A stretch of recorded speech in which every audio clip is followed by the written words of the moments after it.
Hello বন্ধুরা, আমাদের SDTV চ্যানেলে আপনাদের স্বাগতম। আমি দীপিকা চলে এসেছি আপনাদের জন্য অনুরাগের ছোঁয়া সিরিয়ালের আপডেট নিয়ে। কলেজে যখন দীপাকে পুলিশ নিয়ে যেতে চায়, আমার কি অপরাধ আমাকে জানতে হবে। আমাকে বলুন স্যার, আমি যে আসলে ঋত্বিকের গায়ে হাত তুলেছি, কেন তুলেছি, সেগুলোর প্রমাণ একদিন না একদিন ঠিকই হয়ে যাবে। আমি বলি কি, সিসিটিভি ক্যামেরা যেহেতু রয়েছে, আপনারা সেগুলো চেক করে দেখুন। প্রিন্সিপাল স্যার তখনই চেক করতে শুরু করে।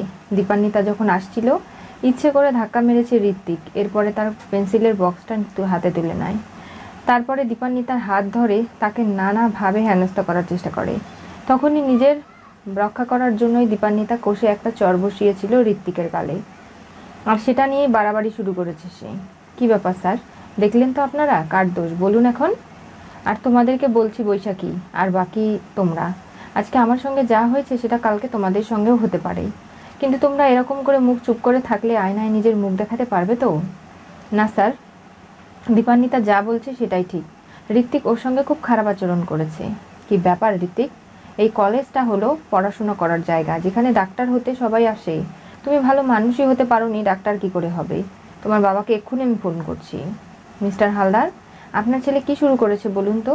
কলেজটা কোনো মেয়েকে উত্ত্যক্ত করার জায়গা নয়, এটা লেখাপড়া করার জায়গা। তার মানে একটা মেয়েকে নানাভাবে হেনস্থা করে তার বিরুদ্ধেই আবার মিথ্যে অভিযোগ এনেছে আপনার ছেলে। তাই ওকে আমি রাস্টিকেট করে দিচ্ছি। ওকে এখানে লেখাপড়া আমি করতে দেবো না।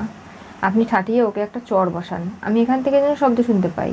আর আপনি যদি চান ওকে পুলিশেও ধরিয়ে দিতে পারেন, আমার কোনো আপত্তি নেই। ড্যাড, এসব তুমি কি বলছো? অনেক ছোট থেকেই তোমাকে শাসন করা আমার উচিত ছিল।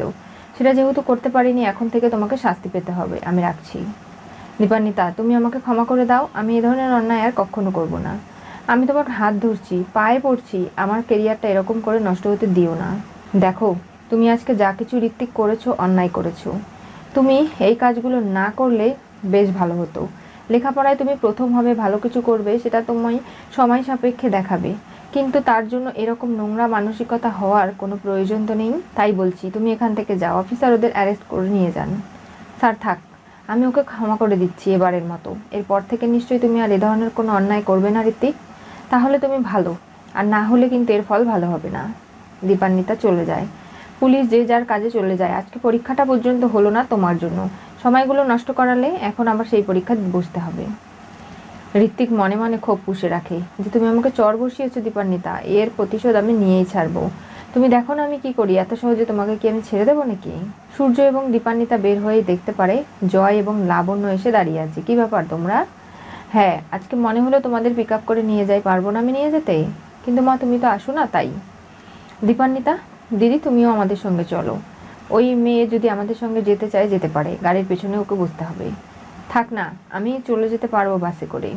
আমার মুখের উপর দিয়ে কেউ কথা বলে না। আমি লাবণ্য সেনগুপ্ত, আমি যা বলি সেটাই মাথা পেতে নেয় সকলে, বুঝতে পেরেছেন? দীপা, তুমি চলো। এরকম করে জেদ করো না, মা কিন্তু খুব রাগী। তার কথা অমান্য করার প্রয়োজন নেই। সেগুলো যদি করো তাহলে খুব খারাপ হয়ে যাবে না? এই বলে নানাভাবে দীপান্বিতাকে গাড়িতে নিয়ে চলে যাচ্ছে। হঠাৎ সূর্য দেখতে পারে সাইনবোর্ড টাঙানো রয়েছে মিশকার নামে। সেটা দেখে অবাক হয়ে যায় সে। বলে, কি ব্যাপার, মিশকা কোথায়? এরকম সাইনবোর্ডের ছবি দেখলাম। কি বলছেন কি আপনি? হ্যাঁ, আমি ঠিকই বলছি দাদাই। এইসব ভাবনা চিন্তা বাদ দে না, আমরা চল গিয়ে ক্যাফেতে কফি খেয়ে নিই। আর সেগুলো খাওয়ার পরে মাথাটা ফ্রেশ হয়ে যাবে। তারপর বুঝতে পারবে যে সব কিছুই ঠিক আছে, কোনোভাবে কোনো কিছুতে সমস্যা নেই। এরপর যে ক্যাফেটাতে সূর্যকে নিয়ে যাওয়া হয়, সেখানে গিয়ে সূর্যের আবছা মনে পড়তে লাগে সে নিজে হাতে কাউকে নুডলস খাইয়ে দিচ্ছে কোনো মেয়েকে। এরপরে তার সঙ্গে গান গেয়েছিল, তার সঙ্গে এই ক্যাফেতে অনেক আনন্দ করে সময় কাটিয়েছে। কি ব্যাপার, এই ক্যাফেটা আমার এত চেনা লাগছে কেন? আপনার কি কিছু মনে পড়ছে? হ্যাঁ, মনে হচ্ছে এর আগেও আমি এখানে এসেছি। পুরনো অনেক স্মৃতি এর মধ্যে আমার জড়িয়ে রয়েছে। তখনই দীপান্বিতা ইশারা করতে শুরু করে লাবণ্যকে। লাবণ্য চেয়ারে বসে পড়ে আর বলে, ও যেন আমার পাশে না বসে। সূর্য তখন বসে পড়ে আর বলে, আমার মায়ের এরকম আচরণে তুমি মন খারাপ করো না। যাই হোক, তুমি আমার পাশে বসো। ঠিক বলছো সূর্য? হ্যাঁ, আমার মা একটু রাগী বটে, তবে আমি তোমাকে এরকম অসম্মান করার জন্য সরি বলছি। তখনই দীপান্বিতা ইশারা করলে লাবণ্য এবং দীপান্বিতা দুজনেই বুঝতে পারে। দীপান্বিতা বলে, আমি ওয়াশরুম থেকে আসি তাহলে। ঠিক আছে। কিছুক্ষণ বাদে জয় অর্ডার দিয়ে দেয় খাবারের। লাবণ্য বলে, আমিও গিয়ে একটু ফ্রেশ হয়ে আসি। দুজনেই ওয়াশরুমে গেল। আমরা যে কেন দীপান্বিতাকে আনলাম, মা হয়তো ওকে ওয়াশরুমে নিয়ে গিয়ে বকাবকি না করে, কিচ্ছু হবে না। এত চিন্তা কেন করছিস দাদাই? তখনই দীপান্বিতা বলে, মা আমি বুঝতে পারছি না, ডাক্তার সাহেব মিশকাকে নিয়ে কথা বলল, আর তারপরে মিশকাকে সাইনবোর্ডে দেখা গেল। এগুলো খুব কাকতালীয় নয়, ওই মেয়েটাকে আমি কখনো বিশ্বাস করি না। এমন কোনো বিপদ আমাদের জীবনে আবার আসতে চলেছে না তো? তখনই সব আলোচনা শেষ করে লাবণ্য এবং দীপা যখন আসবে, ঠিক তখনই মিশকার এন্ট্রি হয়। সে ফোনটা মিছামিছি কানে দিয়ে কথা বলার ভান করে সূর্যের দিকে তাকাতে লাগে। সূর্যের গায়ে পড়তে লাগলে লাবণ্য তাকে এসে ধরে বাইরে নিয়ে যায়। বলে, কি ব্যাপার মিশকা তুমি?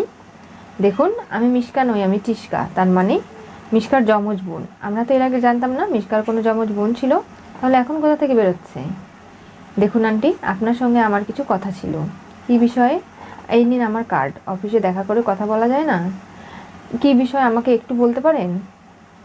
দেখুন, আমি শুনেছি আমার বোন মিশকার একটা বেবি রয়েছে, আর সেই বেবিটার আমি কাস্টাডি চাই। কি?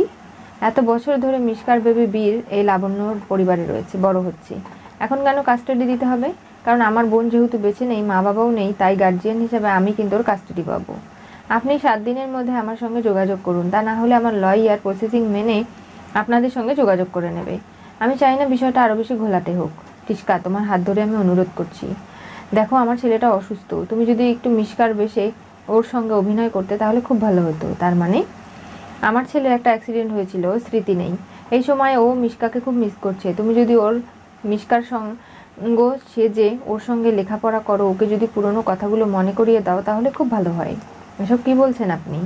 আমি মিশকার নাম ভাঙিয়ে কোনো কিছু করতে পারবো না। আমি যা করব নিজের নামেই, সেটা নিশ্চয়ই বুঝতে পারছেন।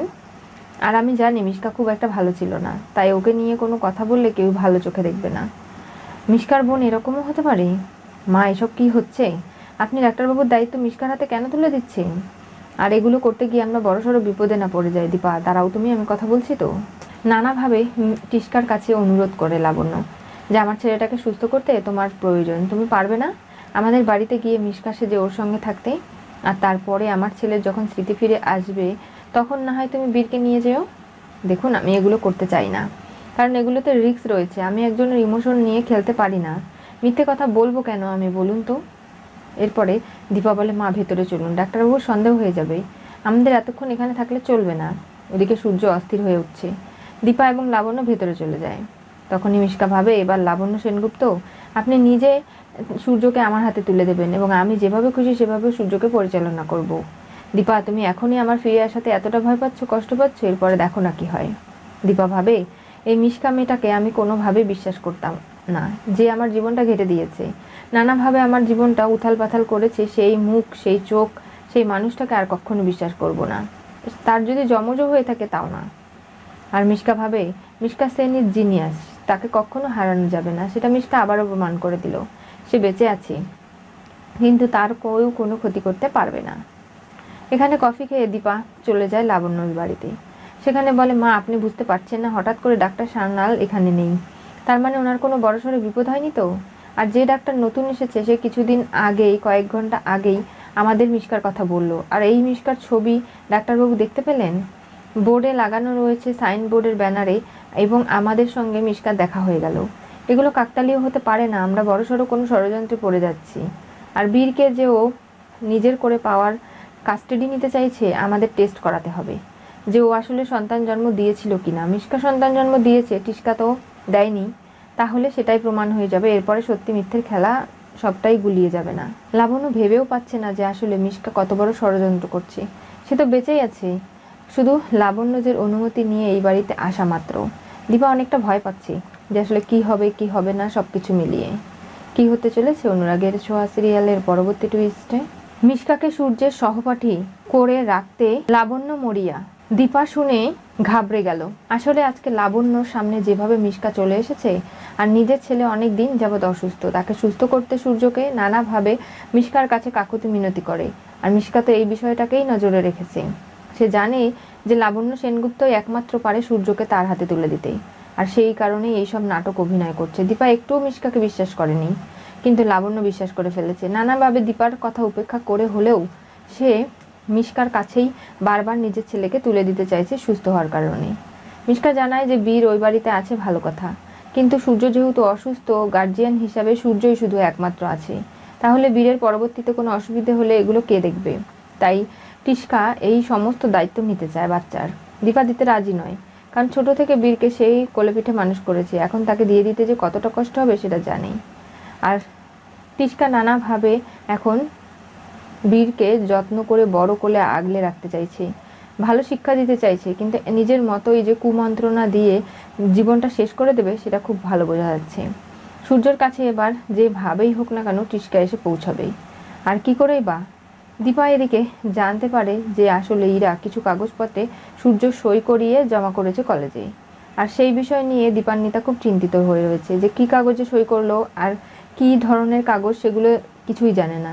ইরাও তো ষড়যন্ত্রকারী, তাই কোনোভাবে সূর্যকে কোনো কিছুতে না ফাঁসিয়ে দেয়। এবার ইরা এবং মিশকার মধ্যে নানাভাবে দলাদলি ঝামেলা ঝঞ্ঝাট হবে, যেগুলো দীপা জানতেও পারবে না। জানতে চোখ রাখতে হবে আমাদের চ্যানেলে। পাশে থাকা বেল আইকনটি অবশ্যই করে ক্লিক করুন।